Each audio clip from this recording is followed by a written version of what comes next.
விஜய் உயிர் என்ன வரனா விஜய் உங்க விஜய் எளியவன் குரலா விஜய் உங்க விஜய் தனியார் இல்ல கடலா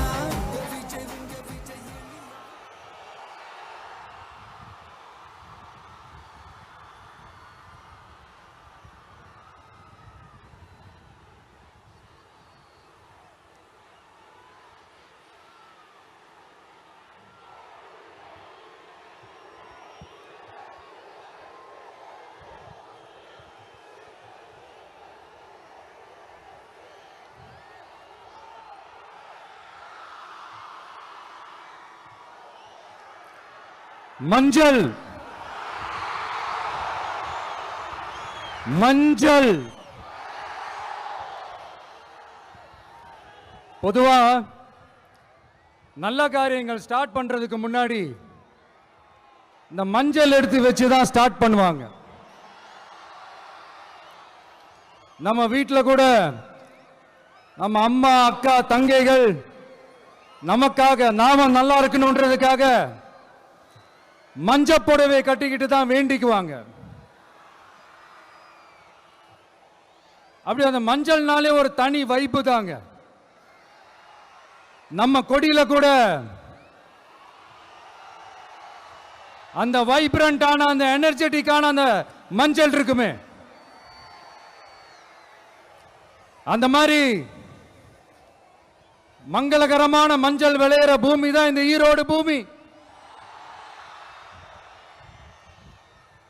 இங்க வந்து மஞ்சளை பத்தி பேசாம வேற எங்க போய் பேசுறது? அது மட்டும் இல்ல, இங்க ஒரு மகத்தான ஒரு மனிதரை பத்தி நம்ம பேசி ஆகணும்.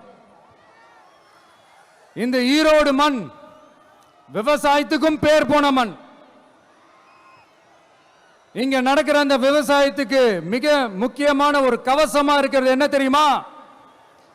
காலிங்கராயன் அணை, காலிங்கராயன் கால்வாய். காலிங்கராயன் அணை கட்டினதுலையும் கால்வாய் வெட்டினதுலையும் உயிரான உணர்வு பூர்வமான நிறைய விஷயங்கள் இருக்குது. அப்படி அந்த ப்ராசஸ்ல அவர் அந்த அணை கட்டும் போதும் கால்வாய் வெட்டும் போதும் ரொம்ப சோர்வடைஞ்சிட்டாராம். அப்ப அவங்க அம்மா அதை பார்த்துட்டு சொன்னாங்களாம், மகனே காளிங்கா, தயிர் வித்த காசு தாழ்வாரம் வரைக்கும் இருக்குது, மோர் வித்த காசு முகுட வரைக்கும் இருக்குது, அதை எடுத்துக்கிட்டு போய் அணைய கட்டியா கால்வாய வெட்டியான்னு சொல்லி தைரியம் கொடுத்தாங்களாம். பெத்த அம்மா கொடுக்கிற அந்த தைரியம் இருக்கு பாருங்க, அதை தாண்டி வேற எதுவுமே கிடையாதுங்க. ஒரு மனுஷனால எதையும் சாதிச்சு காட்ட முடியும். அப்படி ஒரு தைரியத்தை தான் இப்ப நீங்க என்னுடைய அம்மா அக்கா தங்கைகள் நண்பா நண்பிகள் தோழர்கள் எல்லாரும் எனக்கு கொடுத்திருக்கிறீங்க. அதே தைரியத்தை, அதே துணையா என் கூட நிக்கிறீங்க. இதை எப்படி நம்ம பிரிச்சு விடலாம்? இதை எப்படி நம்ம கெடுக்கலாம்? என்னெல்லாம் அவதூறுகள் நம்ம விஜய் மேல சொல்லி மக்களை நம்ப வைக்கலாம்? என்னெல்லாம் சூழ்ச்சிகள் நம்ம விஜய் மேல பண்ணி மக்களை நம்ப வைக்கலாம்? இப்படி சூழ்ச்சிகளை மட்டுமே நம்பி பொழப்ப நடத்துற சில சூழ்ச்சிக்கார கூட்டங்கள் இதை தொடர்ந்து செஞ்சுக்கிட்டு தான் இருக்கு. ஆனா அவங்களுக்கு தெரியாது, இது இன்னைக்கு நேத்து வந்த உறவு இல்ல. கிட்டத்தட்ட 30-33 வருஷத்துக்கு மேல இருக்கிற உறவு. ஏன் நான் சினிமாவுக்கு வந்தப்போ எனக்கு வயசு 10, அப்பல இருந்தே இந்த உறவு ஸ்டார்ட் ஆகி போயிட்டு இருக்குன்னு அவங்களுக்கு தெரியாம போச்சு. அதனால என்ன பண்ணாலும், நீங்க என்ன ட்ரை பண்ணாலும், எல்லாத்தையும் விட்டுட்டு மக்களுக்காக வந்திருக்கிற இந்த விஜய மக்கள் ஒரு நாளும் கைவிட மாட்டாங்க. மக்கள் கூடவே நிக்கிறாங்க, கூடவே நிப்பாங்கன்னு அவங்களுக்கு தெரியாம போச்சு. என்னப்பா நிப்பீங்கல்ல? உங்களை நம்பிதாப்பா வந்திருக்கிறேன். அதான் இந்த சத்தம் தாங்க வாழ்நாள் பூரா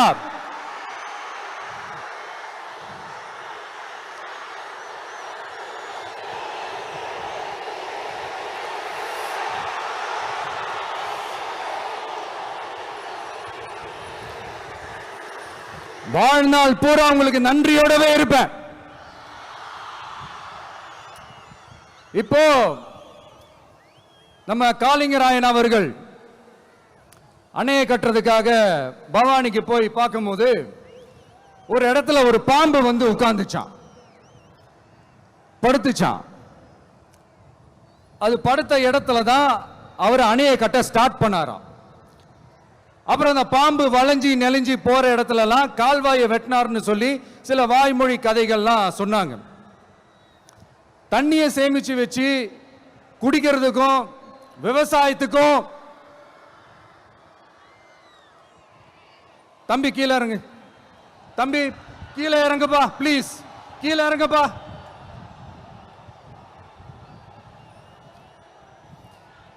ஓகே, தேங்க்யூ கீழே இறங்குங்க, கீழே இறங்குப்பா. நீ இறங்கினாதான் புத்தம் கொடுப்பேன்.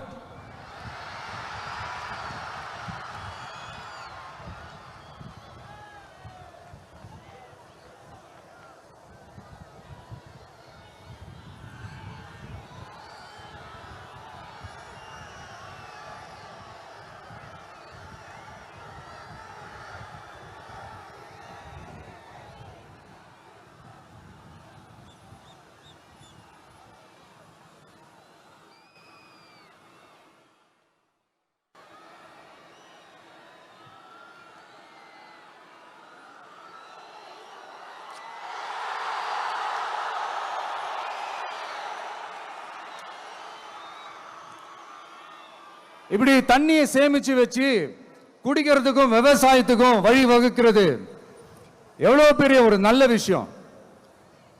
சோ இந்த மாதிரி நல்ல விஷயங்கள்லாம் செஞ்சிட்டு கதைகள் சொன்னா பரவாயில்ல, எதுவுமே செய்யாம கதைகளை மட்டும் அடிச்சு விடுறது எப்படி? அத்திக்கடவு அவிநாசி திட்டத்தை இன்னும் விரிவுபடுத்தினா அந்த 3 மாவட்டத்தில் இருக்கிற லட்சக்கணக்கான மக்களுக்கு எவ்வளவு பிரயோஜனமா இருக்கும். எத்தனையோ லட்சம் ஏக்கர் நிலங்கள்ல விவசாயம் நடத்தினா எவ்வளவு பிரயோஜனமா இருக்கும். ஏன் அதெல்லாம் பண்ண மாட்டேன்றீங்க? வள்ளுவர் கோட்டத்துக்கு காட்டுற அக்கறைய இங்க மக்கள் வாழ்வாதாரத்தில் கொஞ்சம் காட்டலாம்ல, ஏன் காட்ட மாட்டேன்றீங்க?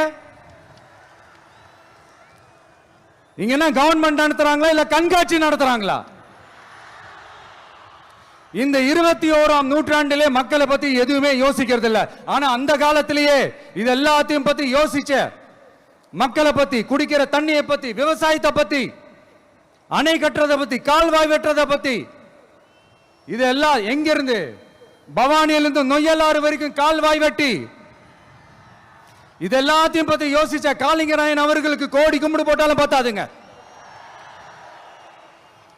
இப்படி அந்த காலத்துல இருந்த ஒரு ஹீரோவை பத்தி பேசிட்டு இந்த காலத்துல, அதாவது 1920th செஞ்சுரியில இருந்த ஒரு ஹீரோவையும் பத்தி நம்ம பேசி ஆகணும்ல.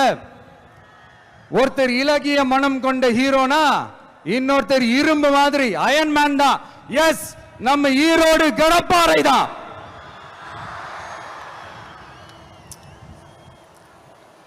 ஒட்டுமொத்த தமிழ்நாட்டையே திருப்பி போட்ட சீர்திருத்த நெம்புகோல்.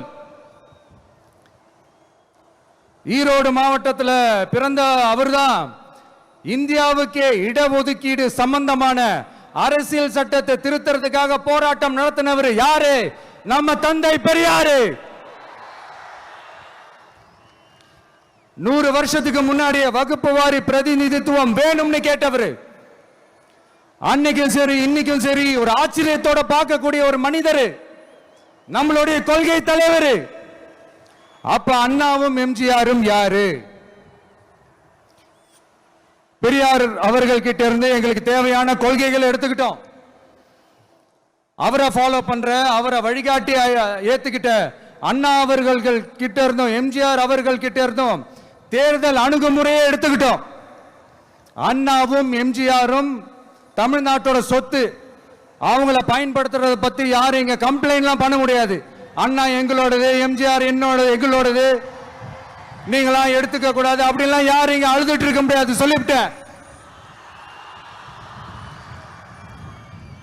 அதனால நாங்க ஒரு வழியில அரசியல் செஞ்சுக்கிட்டு போயிட்டு இருக்கிறோம். உங்களுக்கு தான் டிவிக்கு ஒரு பொருட்டே இல்லல, அப்புறம் ஏன் கதறீங்க? அப்புறம் ஆளாளுக்கு அங்க போயிட்டு இங்க போயிட்டு புலம்பி தள்ளிக்கிட்டு இருக்கிறீங்க. இது எப்படி இருக்கு தெரியுமா? எனக்கு பயம் இல்ல, எனக்கு பயம் இல்ல அப்படின்னு சத்தமா சவுண்ட் விட்டுக்கிட்டே சத்தமா பாட்டு பாடிக்கிட்டு இந்த நடுங்கிக்கிட்டே சின்ன பசங்க நடந்து போவாங்க, அந்த மாதிரி இருக்கு. முதல்ல மண்டையில இருக்கிற கொண்டைய மறைங்க சார்.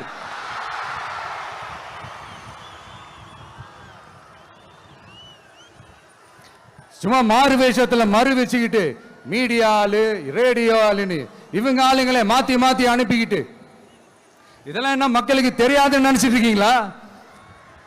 மக்கள் எல்லாத்தையும் உன்னிப்பா கவனிச்சிட்டு இருக்காங்க. அதனாலதான் சொல்றேன், உங்களுக்கு நீங்க கொள்ளையடிச்சு வச்சிருக்கிற காசு தான் துணை, ஆனா எனக்கு என் மேல எல்லையில்லா பாசம் வச்சிருக்கிற இந்த மாசு தான் துணை.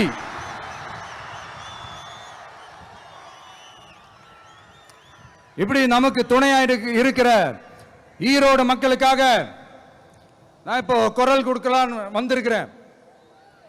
சரி, இப்ப விஷயத்துக்கு வருவோம்.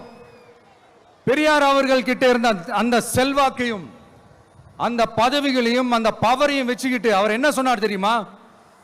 இவ்வளவு செல்வாக்கு, இவ்வளவு பதவிகள், இவ்வளவு பவர் இருந்தோம் நான் ஒரு 5 பைசா காசு சம்பாதிச்சிருப்பேனா?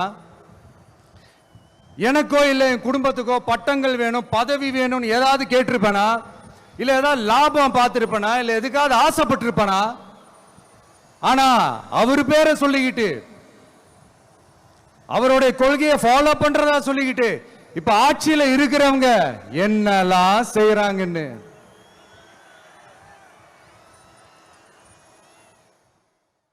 அதனாலதான் சொல்றோம், பெரியார் பேரை சொல்லிக்கிட்டு தயவு செஞ்சு கொள்ளையடிக்காதீங்கயா, தயவு செஞ்சு கொள்ளையடிக்காதீங்க. அவரு பேரை சொல்லிக்கிட்டு பெரியார் பேரை சொல்லி கொள்ளையடிக்கிற இவங்க தான் நம்மளுடைய அரசியல் எதிரி.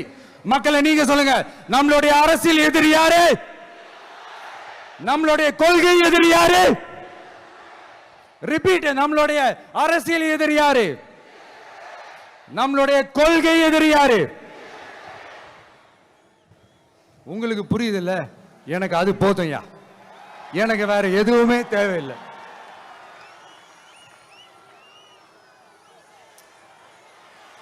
அதனாலதான்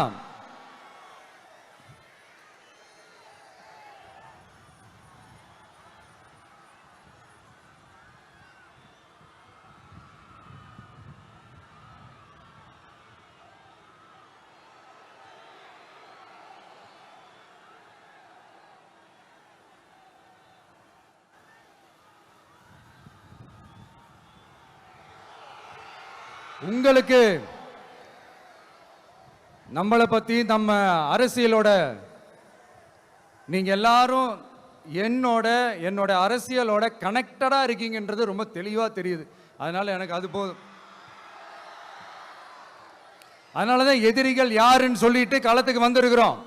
அதனால அவங்கள மட்டும் தான் எதிர்ப்போம். அதுவும் அந்த எதிரிகள் யாரு இப்போ இங்க 2026 சட்டமன்ற தேர்தலில் களத்துல இருக்கிறாங்களோ அவங்கள மட்டும் தான் எதிர்ப்போம். சும்மா களத்திலே இல்லாதவங்களையும், களத்துக்கும் அவங்களுக்கும் சம்பந்தமே இல்லாதவங்களையும் எதிர்க்கிற ஐடியாலாம் இல்ல பாஸ். நீங்க கேட்கிறீங்கன்றதுக்காக எதிர்த்துட்டு இருக்க முடியாது பாஸ். எங்களுக்கு நிறைய வேலை இருக்குது.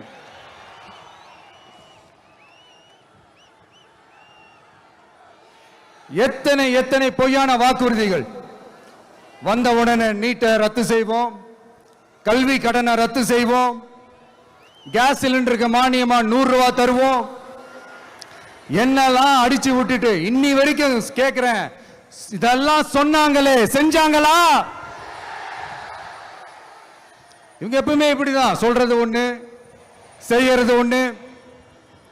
திமுகவும் பிரச்சனைகளும் ஃபெவிகால் போட்டு ஓட்டின ஃப்ரெண்ட்ஸ் மாதிரி ஒன்னில இருந்து ஒன்ன பிரிக்கவே முடியாது. இப்போ ஈரோடு பகுதியில் இருக்கிற பிரச்சனையை பத்தி பேசுவோம். பெரியார் பேரை மட்டும் சொல்லிக்கிட்டு எப்படி அவரோட கொள்கைகளுக்கு எதிராக செயல்படுறாங்களோ அப்படிதான் இந்த மஞ்சள் நகரத்தோட மஞ்சளுக்கும் ஒண்ணும் பண்ணல, மஞ்சள் விவசாயிகளுக்கும் ஒண்ணும் பண்ணல.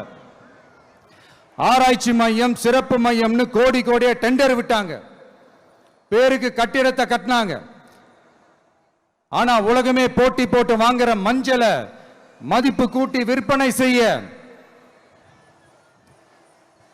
அதாவது அதோட வேல்யூ இன்க்ரீஸ் பண்ணி நம்ம விவசாயிகளுக்கும் இந்த மாவட்ட மக்களுக்கும் நன்மை செய்ய இதுவரைக்கும் என்ன செஞ்சிருக்காங்கன்னு யோசிச்சு பார்த்தா ஒரு பெரிய ஜீரோ தான். கரும்பு நெல்லுக்கு அரசாங்கம் விலை பிக்ஸ் பண்றாங்க, அதையும் ஒழுங்கா பண்றதில்ல, ஒவ்வொரு முறையும் பிரச்சனை. அங்க நெல் கொள்முதல் செய்யறதுல ஊழல். சரி, நாம கஷ்டப்பட்டு விளைய வச்சது வீணா போக கூடாதுன்னு நினைச்சு நம்ம விவசாயிகள் கேட்கிற லஞ்சத்தை கொடுத்தாலும் அதுக்கப்புறம் கூட அந்த கொள்முதல் ஒழுங்கா நடக்கிறது இல்லை. அதையும் தாண்டி ஏதோ ஒரு விலை விவசாயிகளுக்கு கிடைக்குது. அப்படியெல்லாம் இல்லாம ஒழுங்கா நேர்மையா நம்ம மஞ்சளுக்கும் நியாயமான விலை பிக்ஸ் பண்ணி தரமான விதைகளை கொடுத்தா என்ன குறைஞ்சா போயிடுவாங்க? இதெல்லாம் யோசிக்கிறதுக்கு அவங்களுக்கு நேரமே இல்லை. 24x7 அவங்களோட யோசனை என்ன தெரியுமா? இந்த விஜயை எப்படி முடக்கலாம், தமிழக வெற்றி கழகத்தை எப்படியெல்லாம் முடக்கலாம், அப்படிதான் அவங்களுடைய சிந்தனையே 24x7.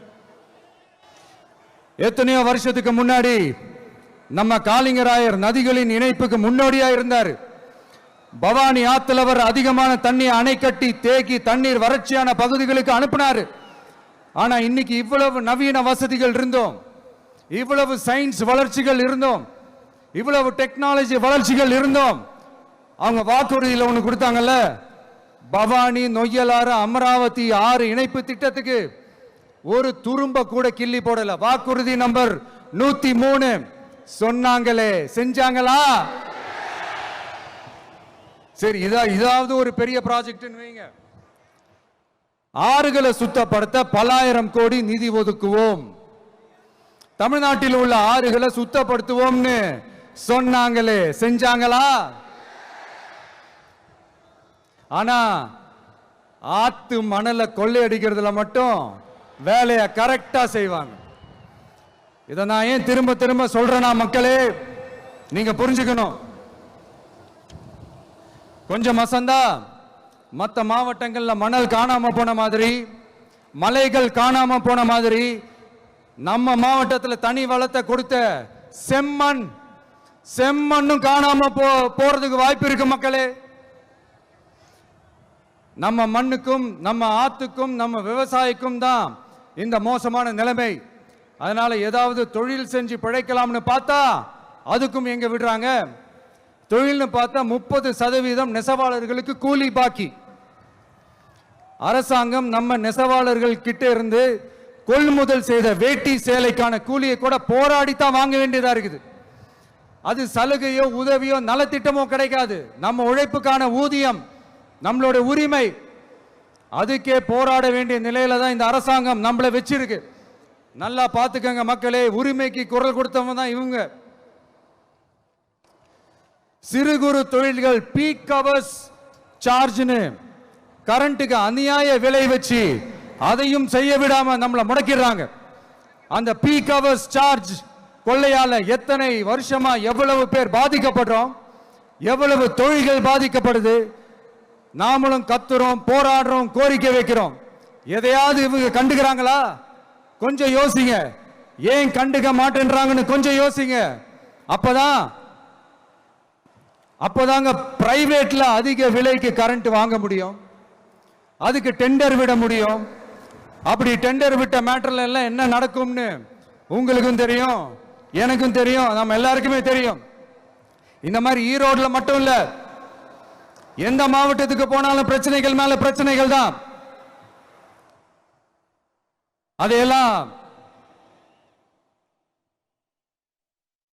தீக்கிறதுக்கு ஒரு சொல்யூஷன் கூட சொல்லாம இதுல வேற பெருமையா மாடல் அரசு மாடல் அரசுங்கிறது. இல்ல நான் கேட்கிறேன், கூச்சமா இல்ல?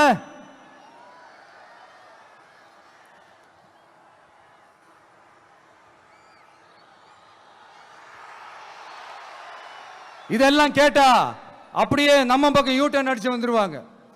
விஜய் என்ன அரசியல பேச மாட்டேன்றாரு, விஜய் என்ன சினிமா டயலாக் மாதிரி பேசுறாரு, விஜய் என்ன பஞ்ச் டயலாக் பேசுறாரு, விஜய் என்ன 10 நிமிஷம் தான் பேசுறாரு, 9 நிமிஷம் தான் பேசுறாரு. நான் எத்தனை நிமிஷம் பேசினா உங்களுக்கு என்ன சார்? நான் எப்படி பேசினா உங்களுக்கு என்ன சார்? உள்ள விஷயம் என்னன்னு பாருங்க சார். ஒவ்வொரு மாவட்டத்துக்கும் போய் மக்கள் ஃபேஸ் பண்ற பிரச்சனைகளை எடுத்து பேசிட்டு இருக்கிறேன். பின்ன அது அரசியல் இல்லாம வேற எதுதான் அரசியல்? உங்களை மாதிரி தனிப்பட்ட முறையில் தரக்குறைவா அசிங்கமா பேசுறதுதான் அரசியல்னா அந்த அரசியல் நமக்கு வராது. வராதுன்னா நல்லாவே வரும். உங்களை விட எனக்கு அது நல்லாவே வரும். வேணான்னு விட்டு வச்சிருக்கிறோம். அப்புறம் உங்களுக்கு நமக்கு என்ன வித்தியாசம்? காஞ்சிபுரத்தில் நாம பேசும்போது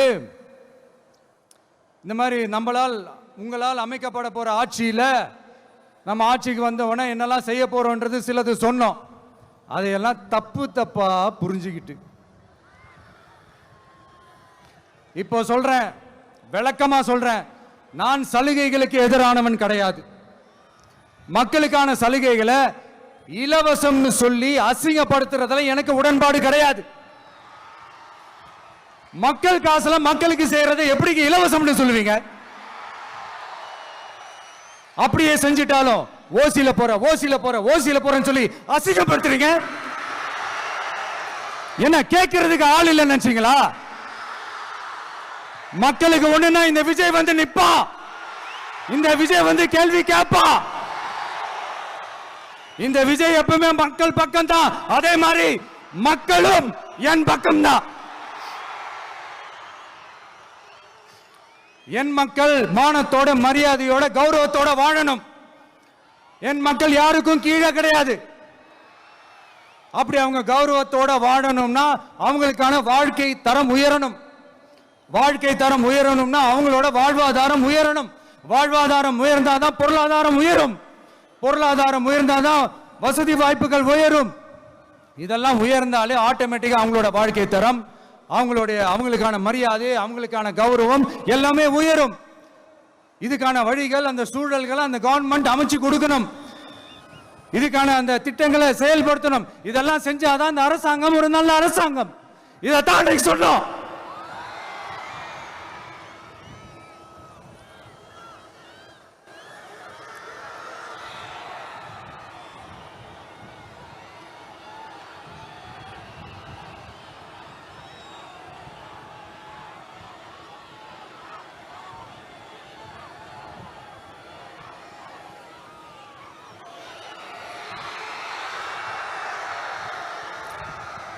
இதைத்தான் இன்னைக்கு சொன்னோம். உடனே சொன்னா மட்டும் போதுமா? எப்படி செயல்படுத்துவீங்க? நாங்க என்ன வாயிலேயே வடை சுடுறதுக்கு டிஎம்கேவா?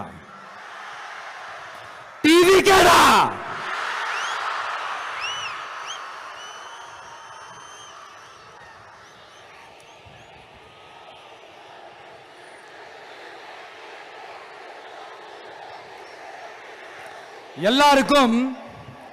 எல்லாருக்கும் நிரந்தரமான ஒரு வீடு இருக்கணும்னு சொன்னோம்.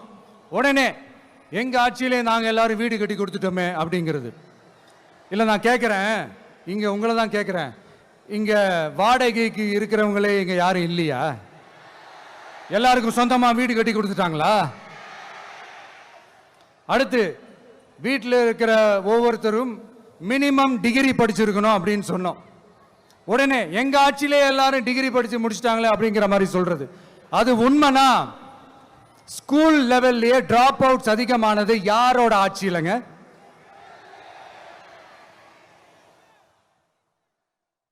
பசங்க பிள்ளைங்க யாரும் ஸ்கூல்ல சேரலன்னு சொல்லிட்டு எனக்கு தெரிஞ்சு 207 கவர்மெண்ட் ஸ்கூல்ஸ் மூடினது யாரோட ஆட்சியிலங்க? இதுல கல்வியில் சிறந்த தமிழ்நாடுன்னு டிராமா வேற. அடுத்து குடும்பத்தில் ஒருத்தருக்கு நிரந்தரமான வருமானம் வரணும், வேலை வாய்ப்பு கிடைக்கணும் அப்படின்னா நாங்க கொடுக்காத வருமானமா, நாங்க கொடுக்காத வேலையா அப்படிங்கிறது. எத்தனையோ லட்சம் காலி பணியிடங்கள் நிரப்புவோம்னு வாக்குறுதி கொடுத்துட்டு ஆட்சிக்கு வந்தீங்கல்ல, எத்தனை லட்சம் காலி பணியிடங்களை நிரப்புனீங்க? அட்லீஸ்ட் 1 லட்சம் காலி பணியிடங்களாவது நிரப்புனீங்களா? இதெல்லாம் சொல்லிட்டு மக்களை ஏமாத்துறது யாரோட ஆட்சியிலங்க? அடுத்து ரொம்ப முக்கியமா, பெண்களுக்கு பாதுகாப்பு இல்ல, சட்டம் ஒழுங்கு சரியா இல்லைன்னு சொன்னா தமிழ்நாட்டில் பெண்கள் பாதுகாப்பு தான் அதிகமா இருக்குதான். நீங்க சொல்லுங்க மக்களே, பெண்கள் பாதுகாப்பு இருக்கு? சட்டம் ஒழுங்கு சரியா இருக்கு? அவங்க சொல்றது உண்மையா? அவங்க சொல்றதை நீங்க ஏத்துக்கிறீங்களா? சத்தமா கேக்குதா சார்? இதுதான் ரியாலிட்டி, இதுதான் நிஜம். நம்மளுடைய ஆட்சியில சட்டம் ஒழுங்குல சமரசமே இருக்காது. அதனாலதான் இவ்வளவு ஸ்ட்ராங்கா சொல்றோம், தைரியமா இருங்க மக்களே. இந்த மாதிரி விஷயங்கள்லாம் நம்ம மக்கள் கிட்ட எடுத்து சொன்னா உடனே இந்த இது எடுத்துட்டு வந்துருவாங்க.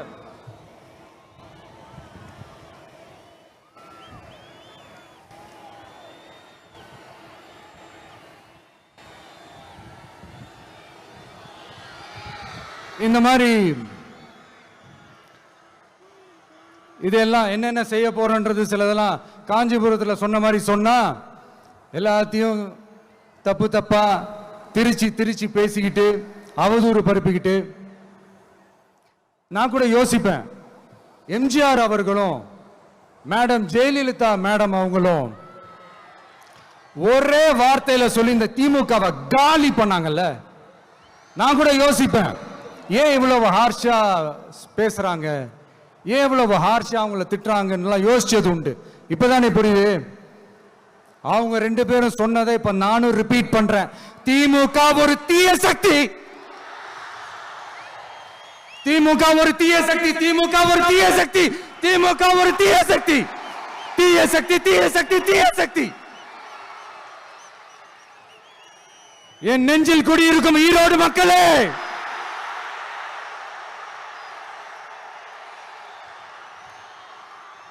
டிவிகே ஒரு தூய சக்தி.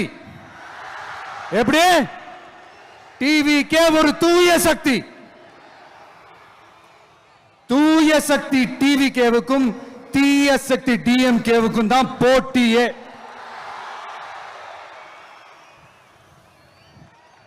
என்ன முடக்கலாம்னு நினைக்கிறீங்க, ஆனா இந்த சத்தத்தை ஒரு நாள் உங்களால முடக்க முடியாது. மக்கள் விரோத திமுக அரசை வீழ்த்த மக்கள் சக்தியான நம்மளால மட்டும்தான் முடியும். அண்ணன் செங்கோட்டையன் அண்ணன் அவர்கள்